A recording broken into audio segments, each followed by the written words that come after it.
उपस्थित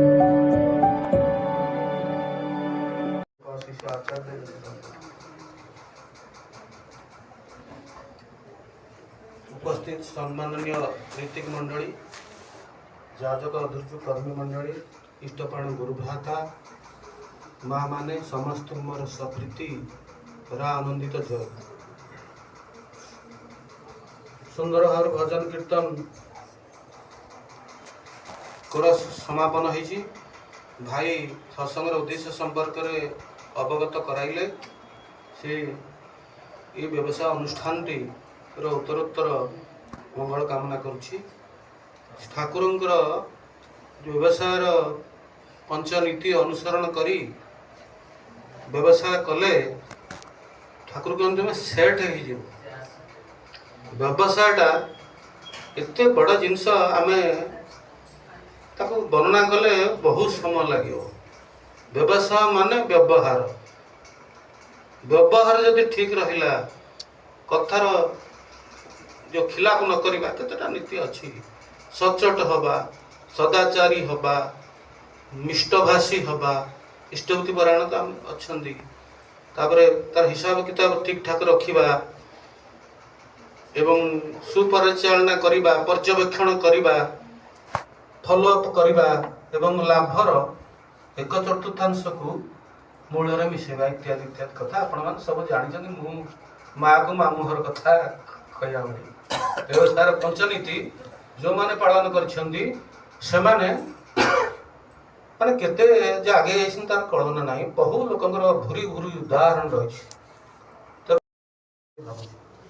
मो नीति मु व्यवसाय रोजगार करबी, किंतु आजिकाली व्यवसाय माने जमती बाघ कंकण देखिक धरिकी बसता, जार पुआ गाधेकी आसबू तते मु कंकण देवी। ब्राह्मण लोभी ब्राह्मण जाऊले कहले कंकण मिल ना, हाँ जा गाधेकी आस। सेटा जो पानी कादुआ दहल रे ब्राह्मण जाई गले गाधेकी आसिले कंकण टी पाया।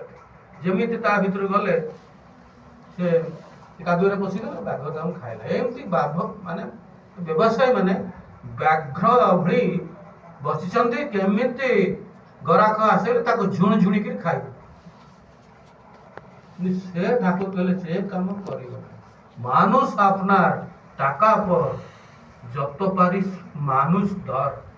टंका लोभरे, अर्थ लोभरे आमे गराख को शोषण करिबा रहिले व्यवसाय उत्तरोत्तर हबनी। आजिकाली समस्ते चालाक, से जजमेंट करदेवे संगे संगे लोकटा ठकुची। आजिकाली से लोक तिष्ठिब जे कि खूब कम मार्जिन लाभरे से समग्र मार्केटा को किण नब। तार हृदय आलोचना, मधुझरा कथा, आपणार भाव रे सब टोटाल सत्संग मार्केट एत बड़ मार्केट कोठी नाही। मार्केट गोटे व्यवसाय करिया गले कैपिटल दरकार, लैंड दरकार, मार्केट दरकार, कंचा माल दरकार, ये सब इंडस्ट्री सब अच्छी ना। तो सब जान मो तो व्यवसाय विषय विशेष ज्ञान ना।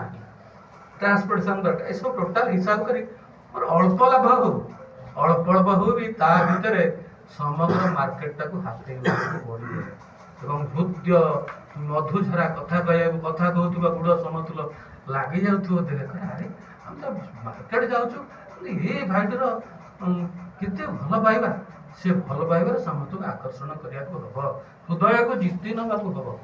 ये व्यवसाय खेल हर कथा न। बहु लोग व्यवसाय करती, मो पुआ व्यवसाय करूला समय जो आगे 2 मास गला से व्यवसाय गला छाड़देला। मो भाई गोटे व्यवसाय कला, ताको आमे देलु ग्रोसरी दुकान। से जानी पाइलानी, ताको एमती बेपार कला जे कला जतिकी रे किनिला सेतिकी रे दे देला। आ पाखापाखि दुकान कटक गलेनी, से सब ताठो किणी नहीं पड़ेले, कारण ट्रांसपोर्ट ता हिसाब कर नथला, गाड़ी खर्च केते जिबा अछि। तापर से गला, तापर गला स्टूडियो, सीए भी गला, तापर गला लुका दुकान, सीए भी गला, तापर गला ढाबा, सीए भी गला, तापर गला लेडीज कॉर्नर, सीए भी गला, तापर बाबू कृषि कले, सीए भी गला, आखु चाष कले, सीए भी गला। ये व्यवसाय रे सब फेल मारछन लोक। व्यवसाय रे पसिबा एटा खामखेल पिला खेल न। व्यवसाय गोटे साधन, माने व्यवसाय ହଉଛି ଗୋଟେ ଲୋକ ବ୍ୟବସାୟୀର ଯେତିକି ତାର ଇନକମ୍ ସେ 100ଟା ଫ୍ୟାମିଲିକୁ ପୋଷି ଦେଇପାରିବ। ତାର ସେମିତି ତାକତ ଥିବା ଦରକାର, ବୁଦ୍ଧି ଭେଜା ଥିବା ଦରକାର, ସେଥିରେ ତାଲିମ ପ୍ରାପ୍ତ ହେବା ଦରକାର। ଯୋଉ ଭିତରେ ନଲେଜ ନଥାଇ, ଜ୍ଞାନ ନଥାଇ ସେଥିରେ ପଶିଲେ ମଣିଷ ହଁ ପିଲା ତ କହୁଛି ଓଟା ଦେଇଦିଅ, ଆମେ ଦେଇଦେଉଛୁ। ତେଣୁ ସେଥିରେ ଗଭୀର ଜ୍ଞାନ ଦରକାର, ଦୃଷ୍ଟି କଲଚର ସବୁ ଜାଣିବା ଦରକାର, ଅନୁଭୂତି ଥିବା ଦରକାର। ଠାକୁରଙ୍କୁ ଧରିକି କେବେ ଫେଲ ହେଇନାହିଁ, ସେ ନିଶ୍ଚିତ କରିପାରିବ।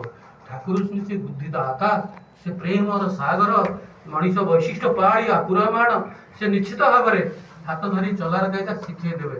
ଏସବୁ ଅନୁଭୂତି ଦ୍ୱାରା ସେ ସମସ୍ତେ ସେ ଆଗେଇ ଯାଇପାରିବ।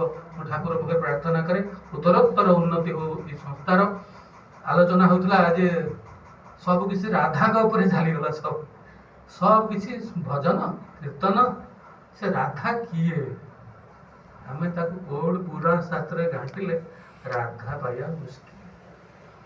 ବାଟରେ ଗଲାବେଳେ ପୁରୀ ଗଲାବେଳେ ରାଧାପାଦ ଦର୍ଶନ, ସେଠି କୋଉଠି କଣ ସେ ରାଧା କିଏ, ରାଧା କଣ, ତାକୁ ବୁଝିବା ମୁସ୍କିଲ। ସେ ତତ୍ଵ ଭିତରେ ପଶିଲେ ହବ। ରାଧା ଧାତୁ ଆସିଛି ରାଧ ଧାତୁ, ରାଧ ମାନେ ଆରାଧିକା, ମାନେ ସର୍ବଶ୍ରେଷ୍ଠ ଆରାଧିକା। ଏକଲି ରାଧିକା ଆସ୍ୱାଦେ ସକଲି, ମାନେ ରାଧା ଏଇଭଳି ଯେ ସମସ୍ତକୁ ସେ ଆସ୍ୱାଦନ କରିପାରନ୍ତି। ରାଧା ହଉଛନ୍ତି ପୂର୍ଣ୍ଣ ଶକ୍ତି, କୃଷ୍ଣ ପୂର୍ଣ୍ଣ ଶକ୍ତିମାନ, ଦୁଇ ବସ୍ତୁ ଭେଦ ନାହିଁ ଶାସ୍ତ୍ର ପ୍ରମାଣ। ସେ ରାଧା ବାବା ଆସିଗଲା ମାନେ ତୁମେ ସବୁଠି ସକ୍ସେସ୍ ମାନ। ଠାକୁର କହୁଛନ୍ତି আমার ধারাই রাধা, ମୁଁ ଯୋଉ ଯଜନ ଯାଜନ ଇଷ୍ଟପତି ସ୍ୱସ୍ତି ସଦାଚାର ଦେଲି, ଏଇ ଧାରାଟା ହିଁ ରାଧା ବାବା ଆସିବ ଅଟୋମେଟିକ। ନାମ କଲେ ଯୋଉ ନାମଟା ଆମେ ପାଇଛେ ତା ଭିତରେ ବି ରାଧା ଅଛନ୍ତି। ଯେମିତି ଦ୍ୱାଦଶ ଶତାବ୍ଦୀରେ କବିର ଜଣେ ସନ୍ଥ, ସେ କହୁଛନ୍ତି ସଦ୍ଗୁରୁ ଦଇ ଖାଅ, ଧାରା ସେ उलट कर, धारा को उल्टे दियो, धारा से उलट कर सुमिरन से स्वामी शब्द लगाओ। ଦ୍ୱାଦଶ ଶତାବ୍ଦୀରୁ ସିଏ ମଧ୍ୟ କହିଛନ୍ତି ସେଇ ନାମର କଥା। ସୁମିରନ ସେ ନିଶ୍ୱାସ ପ୍ରଶ୍ୱାସରେ, ଧାରା କୋଲଟେରେ ରାଧା, ନିଶ୍ୱାସ ପ୍ରଶ୍ୱାସରେ ସ୍ୱାମୀ ଶବ୍ଦ ଲଗାଅ। ଏ ସୂଚନା ଆମେ ପାଇଛେ। ସେ ଜିନିଷଟା ତାକୁ ବୁଝି ଠାକୁର ମଧ୍ୟ କହିଦେଇଛନ୍ତି, ଯେখানে যখনই ଯାଇ ସଙ୍ଗେ থাকে গো রাই, ରାଇ ମାନେ ସେ ରାଧା। ସେ ଯୁଆଡେ ସେଇଠି ଠାକୁର ଯୋଉଠି ବଡ ମା ସେଇଠି ଅବିକଳ ସେଇଠି। ତେଣୁ ରାଧା କେମିତି ବାଜିବ? ଏ ବଂଶୀଟା କଣ ବାଜୁଛି ନା ରାଧା ରାଧା ରାଧା ବାଜୁଛି। କେମିତି ବାଜୁଛି? ମାନେ ସିଏ ଶୂନ୍ୟ ହବାରୁ ସେ ରାଧା ରାଧା ବାଜୁଛି। ଆମେ କଣ ସବୁ ଶୂନ୍ୟ? ଆମର ତ ବହୁତ ଜଞ୍ଜାଳରେ ବସିଛେ, ଟଙ୍କା ପଇସା ଘର ଦ୍ୱାର ସ୍ତ୍ରୀ ପୁତ୍ର ବ୍ୟବସାୟ ବାଣିଜ୍ୟ ସବୁ, ଆଉ କୋଉଠି ରାଧା ବାଜିବ? ଏଇ ରାଧା ରାଧା ବୋଲି ବାଜିବା ଏତେ ସହଜ କଥା ନୁହେଁ, ତାକୁ ସାଧିବାକୁ ପଡିବ। ସେଇଭଳି ନିଷ୍କାମ ଭକ୍ତି ଆସିଲେ ପାଇବ। ଚନ୍ଦ୍ରାବଳୀଙ୍କର ଥିଲା ସକାମ ଭକ୍ତି, ରାଧାଙ୍କର ଥିଲା ନିଷ୍କାମ ଭକ୍ତି। ରାଧା କିଛି ଚାହିଁନାହାନ୍ତି। ରାଧାଙ୍କର ଶେଷ ଜୀବନ ଗୋଟେ ପତ୍ରରେ ପଡୁଛି ଅତି ଦର୍ଦନାକ ଜୀବନ। ସେ କୋଉଠି ଅଷ୍ଟପାଟ ବଂଶୀ ଭିତରେ ସ୍ଥାନ ପାଇନାହାନ୍ତି, ସେଥିରେ ଦାସୀ ହେଇଛନ୍ତି।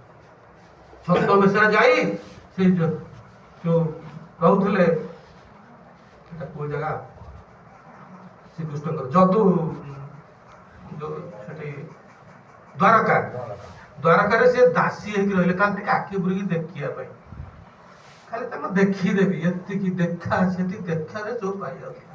କିଛି ଆଶ୍ରୟ ନଥିଲା, କିଛି ସ୍ୱପ୍ନ ନଥିଲା।